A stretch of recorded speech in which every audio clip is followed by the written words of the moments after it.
Nakilala ang probinsya ng Paltok dahil sa mga tinatangi nitong mga burol na nagmistulang mga itinaob na tasa at isinalansan ng maayos ng isang napakagaling na bathala.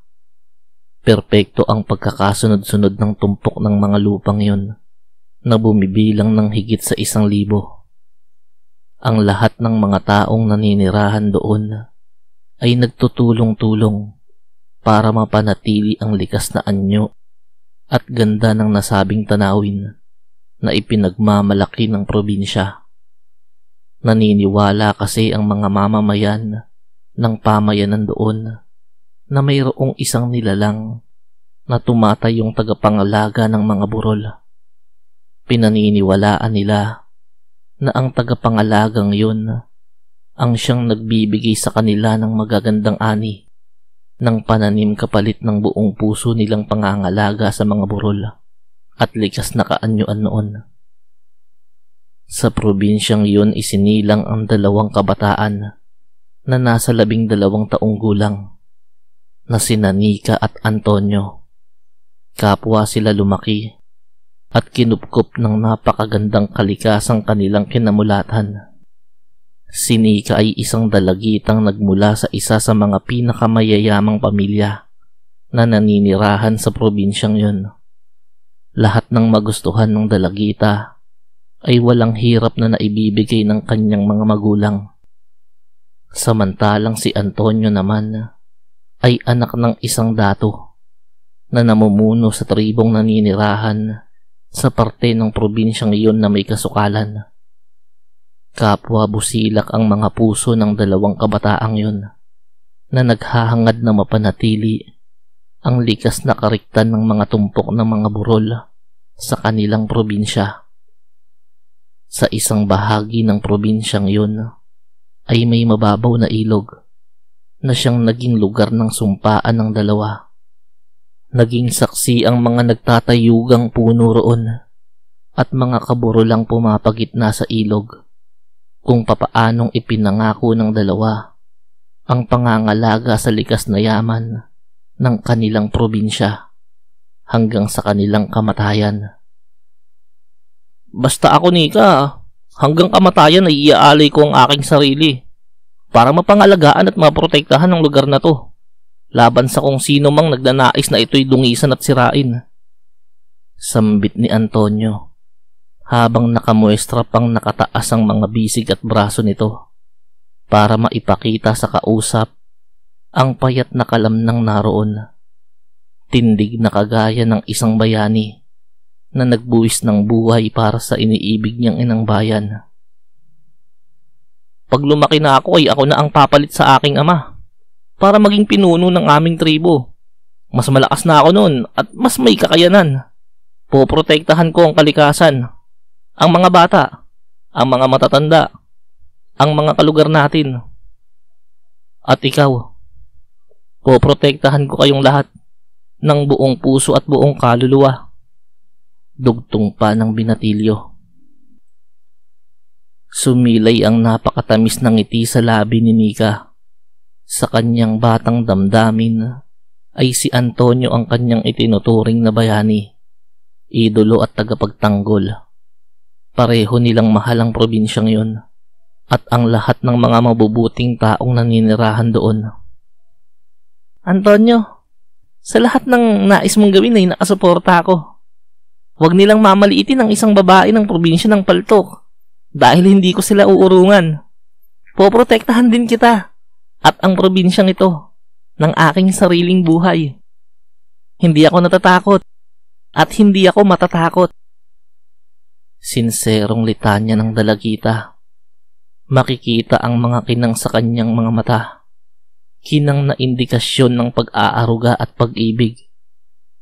Inabot ng paglubog ng araw ang mga naging pag-uusap ng 2. Mga usaping pinaghihiyawan sa kabuuan ng probinsya, kasabay ng pagkalat ng kahil na kulay sa kalangitan. Ngunit isang araw, nilisan ni Nika ang probinsyang yun. Isinama ang dalagita ng kanyang mga magulang sa ibang bansa para ipagpatuloy ang pag-aaral sa sekundarya hanggang sa kolehiyo. Doon na nahinto ang komunikasyon ng dalawa. Sa paglipas ng mga taon, ay si Antonio na nga ang humalili sa kanyang ama para pamunuan ang kanilang tribo. Inilaan niya ang lahat ng kanyang panahon sa pagtatrabaho sa bukid, kasabay ng pangunguna sa pangangalaga sa mga burol ng probinsyang yun.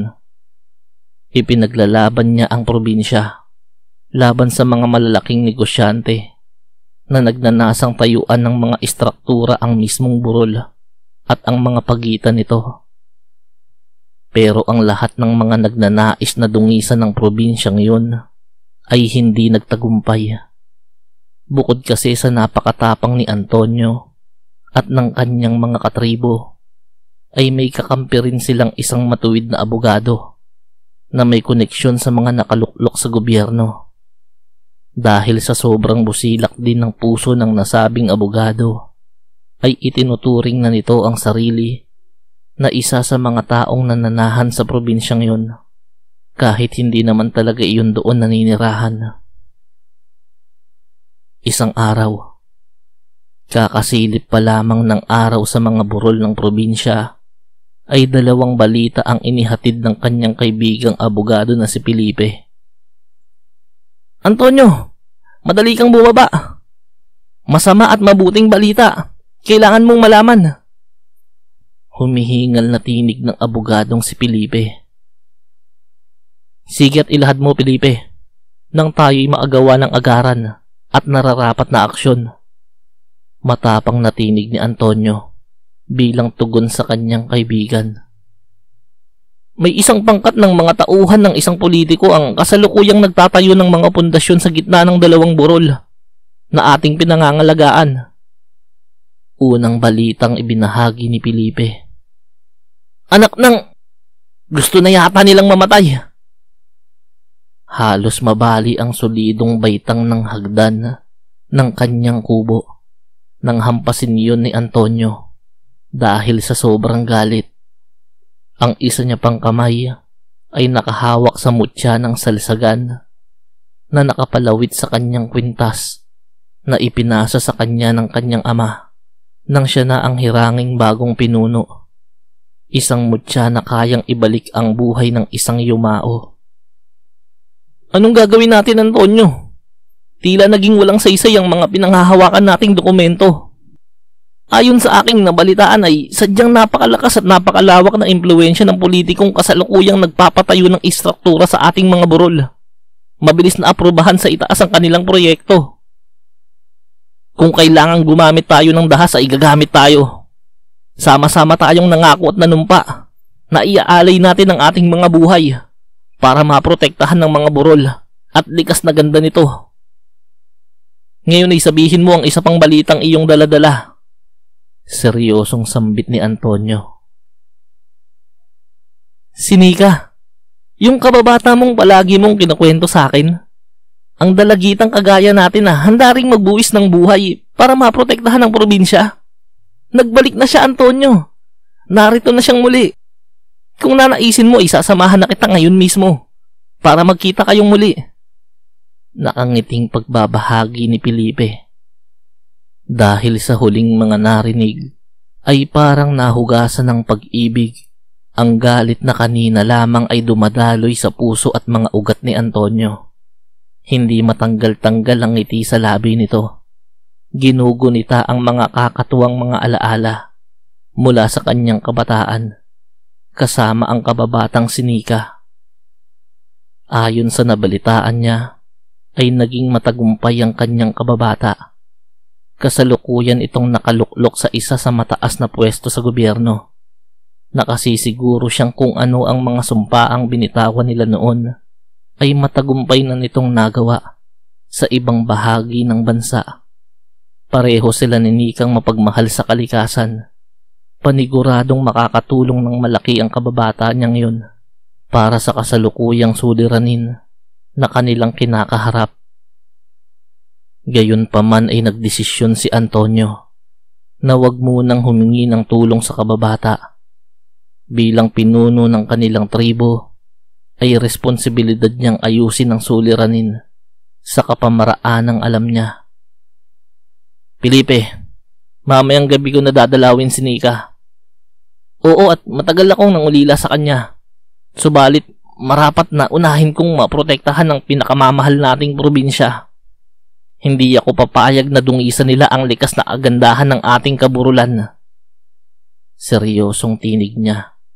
Tahimik namang nakikinig sa kanya ang kaibigang abogado. 10 pinakamalalakas at pinakamatatapang na tauhan lamang ang isinama ni Antonio sa lugar kung saan mismong itinatayo ang istruktura. Kitang-kita niya ang mga pundasyon noon ay naibaon na sa mismong mga burol at sa mga pagitan nito. Dahil sa nasaksihan niya, ay bumuhos ang matinding emosyon sa kanyang buong pagkatao. Sa kauna-unahang pagkakataon ay may nagtagumpay na mapasimula ng isang istruktura sa bahagi ng probinsyang yun na hinding-hindi niya matatanggap. Mga wala kayong kaluluwa! Dinudungisan niyo ang kalikasan! Mamatay kayong lahat! Binunot niya ang itak na nakasukbit sa kanyang tagiliran at sumugod. Ganoon din ang ginawa ng 10 tauhan na kasama niya. Pero bago pa man sila makalapit sa kanino mang naroon, ay napansin na sila ng mga tauhan na may nakasukbit ng matataas na kalibre ng baril sa mga katawan. Pinaulanan ng mga yun ng bala ang papasugod na grupo ni Antonio. Sangkaterbang bala ang sinalo ng katawan ng 11 katutubo na kinabibilangan ni Antonio. Unti-unting nanlamig ang buong katawan niya.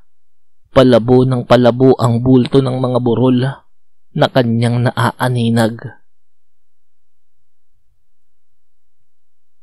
Kinagabihan, habang mainam na pinag-aaralan ni Nika ang mga guhit at larawan ng plano ng istrukturang kanyang ipinapatayo sa mga burol ng probinsya, ay may isang lalaking pumasok. Halos hindi magkanda-ugaga ang dalaga. Natakpan at itago ang mga plano ng istruktura nang makilala kung sino ang lalaki. Antonio? Huwag mo nang ikubli sa aking mga mata. Sadyang ang lahat ay alam ko na.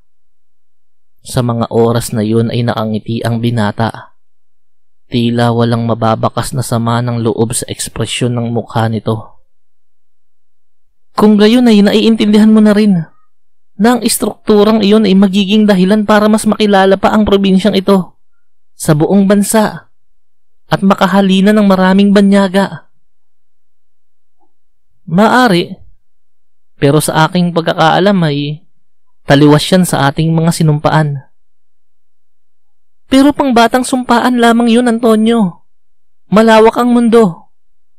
May mas itatayog pa ang probinsyang ito. Kaya ba ang mga burol ay nagawa mong lapastanganin? Halina't sumama ka sa akin.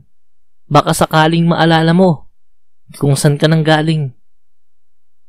Sa pagkakataong iyon ay hinawakan ni Antonio ang isang kamay ng dalaga para hilahin. Sa unay pumipiglas pa ang dalaga, subalit nang maramdaman nitong walang bahid kapahamakan ang ginagawang banayad na paghila sa kanya ng binata, ay nagpatianod na rin ito. Dinala sila ng kanilang mga paa habang magkahawak kamay sa isang pamilyar na lugar, sa isang bahagi ng probinsyang yun, kung saan matatagpuan ang mababaw na ilog na siyang naging lugar ng sumpaan nilang dalawa. Muli ay naging saksi ang mga nagtatayugang puno roon at mga kaburulang pumapagitna sa ilog sa muling pagsasama ng dalawa. Ang dalawang kabataang minsan nang nangako ng pangangalaga sa likas na yaman ng kanilang probinsya hanggang sa kanilang kamatayan. Nagmuwestra ang binata ng isang pamilyar na tindig. Nakataas ang mga bisig at braso nito para maipakita sa kausap ang matipunong kalamnang naroon. Tindig na kagaya ng sa isang bayani na nagbuwis ng buhay para sa iniibig nitong inang bayan. Basta ako, Nika, hanggang kamatayan ay iaalay ko ang aking sarili para mapangalagaan at maprotektahan ang lugar na to laban sa kung sino mang nagnanais na ito'y dungisan at sirain. Ngayong malaki na ako, ay ako na ang pumalit sa aking ama para maging pinuno ng aming tribo. Mas malakas na ako ngayon at mas may kakayanan. Poprotektahan ko ang kalikasan, ang mga bata, ang mga matatanda, ang mga kalugar natin. At ikaw, poprotektahan ko kayong lahat ng buong puso at buong kaluluwa. Doon na bumuhos ang masaganang luha sa mga mata ni Nika. Anong ginawa sa kanya ng mundo? Bakit? Bakit nawaglit sa puso at isip niya ang patungkol sa probinsyang kanilang kinamulatan na kumupkup sa kanila? Bakit nakalimot siya sa kanilang mga sumpang pangangalagaan ng mga burol, kalikasan, at mga mamamayan ng probinsyang yun? Noong iwan mo ko ay tumupad pa rin ako sa ating sumpaan kahit wala ka na. Antonio, nandito na ako. Makakasama mo na akong tuparin ng mga sumpaang ating binitawan. Pero hindi na kita maaaring samahan. Bakit? Dahil sa tanong na yun ng dalaga, ay bumuhos na ang emosyon ni Antonio.